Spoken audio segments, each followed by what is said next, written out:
Magandang araw sa inyo mga kasabong at welcome back ulit dito sa ating YouTube channel na Logi CCU Academy.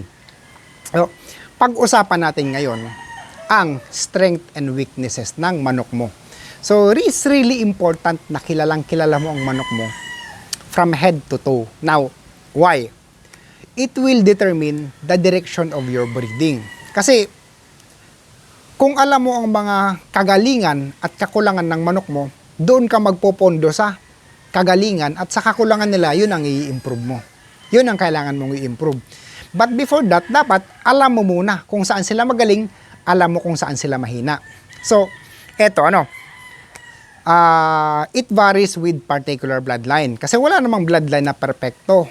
Walang bloodline na super galing. Kaya tayo nagma-maintain ng mga purong bloodline kasi may mga karakter lang tayong hinahanap at kaya tayo gumagawa ng battle cross para ma-complement, para ma-improve ang kakulangan niya at mailaban natin. At mailaban natin na talagang tutugma sa gusto nating away. So, gaano mo kakilala ang manok mo at ano ang mga strength and weaknesses nila? So, eto let me give you an example dito sa hawak kong manok na nakapatong sa akin. So, isa sa mga strength is, itong manok na to hindi mailap. Stag lang to, hinuli ko lang sa cord. Actually, 3 beses ko pa lang itong nahawakan. And he is really comfortable na andito na sa lap or sa hita ko na nakapatong siya. So, this is a Bruce Barnett sweater. This is a Bruce Barnett sweater. So, isa ito sa hinahanap ko sa manok na hindi siya mailap. Kasi pag ang manok hindi mailap, madaling ihanda. Hindi madaling nervyusin. Kasi lalo stag, nervyusin yan. Hawakan sa buntot, nervyusin. Talagang sira ang focus. Imbis na sa kalaban, ang focus na niyan sa tao. Tapos sa gradas, may malakas ang ilaw sa sabungan, madaming kulay ang nakikita, maingay ang mga tao, maraming ilaw. So talagang ninervyusin ang manok mo kung mailap ang bloodline. Kasi may mga ganyan, kagaya ng ibang mga alam kong roundheads na talagang hindi mo malapitan. Imbis na paglapit mo, lumapit sa'yo to assert his dominance, lumalayo siya ng pagkalayo-layo. Hindi ko alam mo ang nasa isip na talagang mailap. Baka isipin niya, sasaktan mo siya o masyado ng high strung. So, hinahanap ko sa manok na strength is maamo. Maamo sa tao pero salbahe sa manok. Maamo sa tao pero salbahe sa manok. Now, pangalawang example. Ang kilala ko dito sa manok ko, sa Bruce Barnett is malakas umangat. Whatever happens, lagi siyang nasa ibabaw. Hindi siya nagpapauna. Kung maunahan man, kung talagang sobrang galing, nauunahan din of course. Kasi lahat naman tayo nagbe-breed, lahat tayo naghahanap ng advantage para matalo natin ang isa't isa. Pero para sa akin kasi since kilala ko sila, lahat na magkakapatid, ito, hawak ko to. Anim silang magkakapatid, iisang style, iisang hipo, iisang ugali. So kumbaga, ganun ko ka-inbred ang mga manok ko na to, ganun ko sila kakilala kasi magkakapatid nga. So kilala ko sila at they are very deep game. Pag sabi kong deep game, kahit na anong mangyari, hindi siya tatakbo. Ilalaban niya ng patayan ng pera mo, kahit durug-durug na basag niya, tutuka hanggang may buhay. Saka kahit na tinamaan siya, nandun pa rin ang composure. Hindi nawawala ang composure, hindi nasisira ang focus. Mamatay na lang siya, pero nandun pa rin ang focus, nandun ang style na gustong pumalo, gustong pumatay ng kalaban. So, they are very deep game as well as very stylish. Deep game and stylish. So, kumbaga, nakita ko sa kanila. Ngayon, ang weakness naman nila is manipis. Kulang sa katawan. Maliliit ang buto. At ang posture nila, hindi sila ganyan. Medyo nakayuko ng konti. Kaya ang kailangan ko, i-improve sila para i-upgrade ko sila para maging ganyan ang posture. Nang sa gayon, magamit nila ang cutting ability nila, magamit nila ang style nila para effortless ang paghataw ng paa. As compare sa nakayuko, kung magaling na sila na medyo nakayuko, mas lalo silang gagaling ng nakaangat ng konti ang postura. Kasi konting liad ng dibdib, konting hataw ng paa, katalo na, mai-execute nila ng maayos ang palo nila. So, yun ang mga weakness naman niya, manipis, hindi gaanong maganda ang posture, yun ang ini-improve ko sa kanya. Pero as to balahibo, isa pa, sa hinahanap ko is, since kilala ko nga sila, isa sa mga strength niya is makapal magbalahibo, makapal magbuntot. Kasi tapos makapal itong pulok, makapal ang pulok. Kasi ayoko sa manok na manipis ang pulok. Actually, weakness yan. Kasi pag naghaharapan sila nagkahigan, itong pulok na to, ang function niya is to cover the body. To cover the body.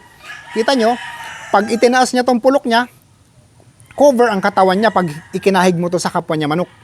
As compared doon sa mga mahahabang leg na maigsang balahibo, open na open ang likod, open na open ang balikat. So alam ng kalaban niya kung paano siya asintahin.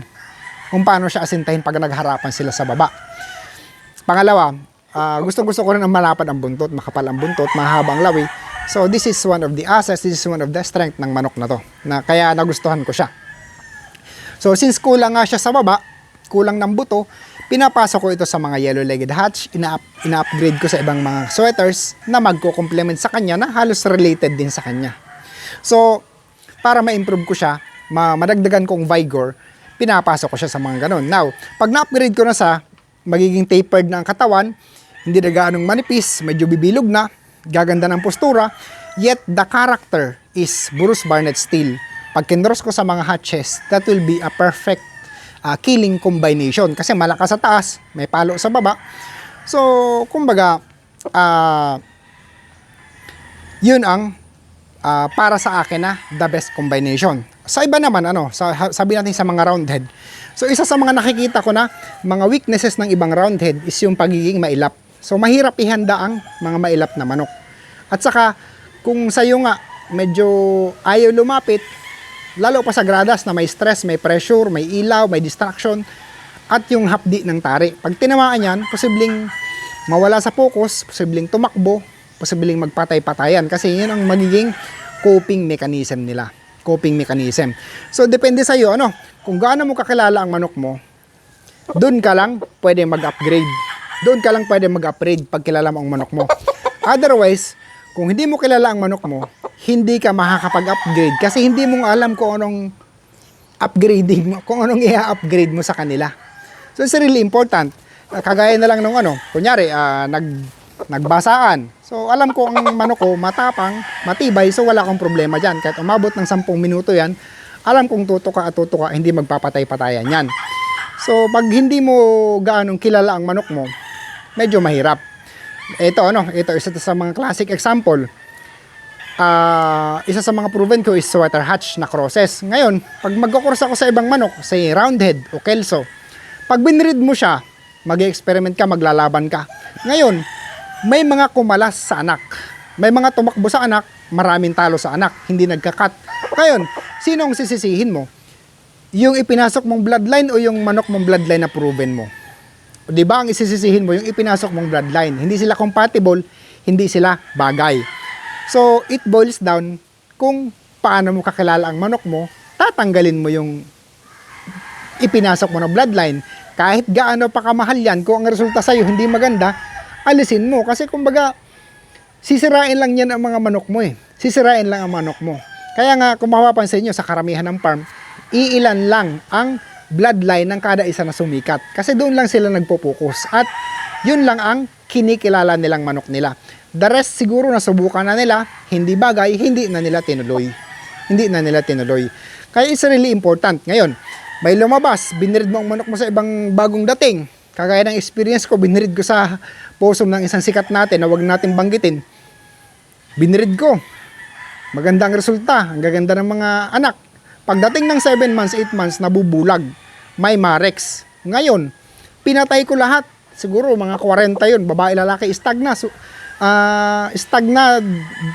dalaga ng mga pulet, pinatay ko lahat. Pati ang mga parent stocks, magkano bili ko, 65,000 ang trio. So talagang alam ko na siya ang nagbibigay kasi itong mga manok ko na to, wala naman tong Marex eh. So alam ko kung saan ang galing. In short, anything that will affect your breeding, anything na makakapagbagsak sa bloodline mo, sa standards mo, is the cause of the bloodline na pinasok mo. Kaya it's really important na alam mo ang strength and weaknesses ng manok mo. Otherwise, hindi mo alam sila paano makukorek, hindi mo malalaman kung ano ang solusyon sa problema sa mga kakulangan nila. Minsan naman, mayroong sobrang salbahe Alam mo namang ang manok mo hindi naman salbahe, mabait naman. Tapos nung kinross mo sa ibang bloodline, nagsalbahe.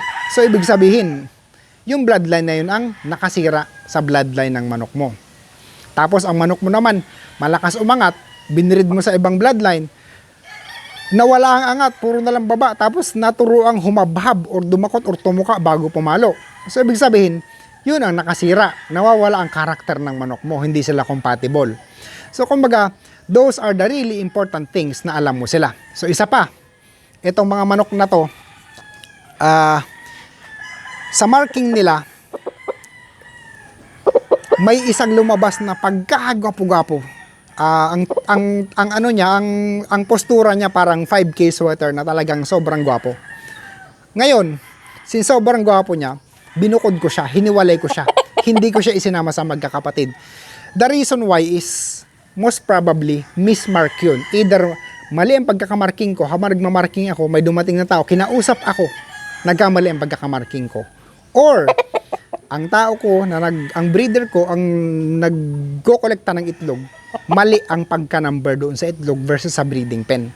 So kumbaga, kung kilala mo ang mga manok mo, iisang hitsura ng lahat ng magkakapatid, may isang kakaiba, magtaka ka na.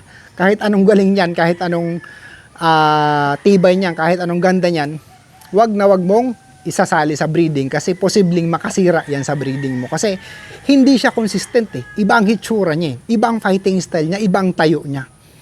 So hindi siya ang character na original ng manok na hinahawakan mo or pinipreserve mo or pinaparami mo or tinatago mo.